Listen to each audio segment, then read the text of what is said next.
John's hijacking this plane.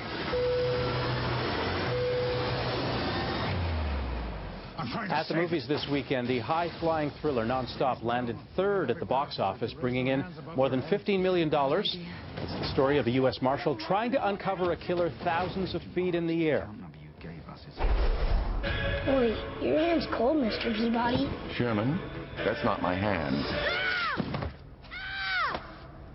That's disarming.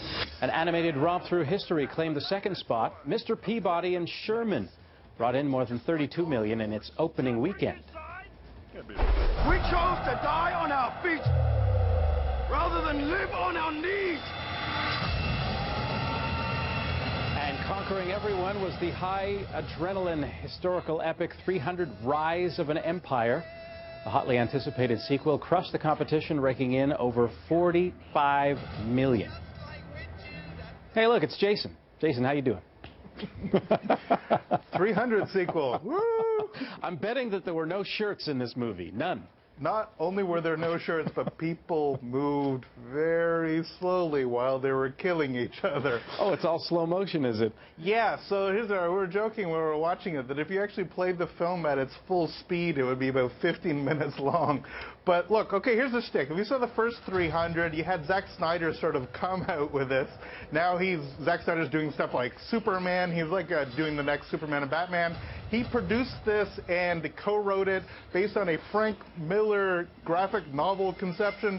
Look, all of this nerdiness goes to say that if you saw the first 300, you're getting very much more of the same, to the point that this is a weird prequel sequel in one. What? Say that again. Exactly. It's a prequel postquel. It sort of surrounds the events of 300. So while 300 is taking place, you have all the stuff that takes place chronologically before it and just immediately after it, just in another location. Now, this is based on Greek mythology. It's based on Herodotus, the histories of Herodotus. And as such, this is kind of sort of what happened. But what they did, let's step way back. What Frank Miller was trying to do was take the look of a Grecian urn, the sort of vase paintings, the weird two-dimensional stylized visions, and make that in a graphic novel form a sort of adventure story. And what these films do in a kind of cool way is with the use of 3D graphics and with slow motion and spurts of blood, is take that very two-dimensional image and make it dimensionalized and make it cinematic.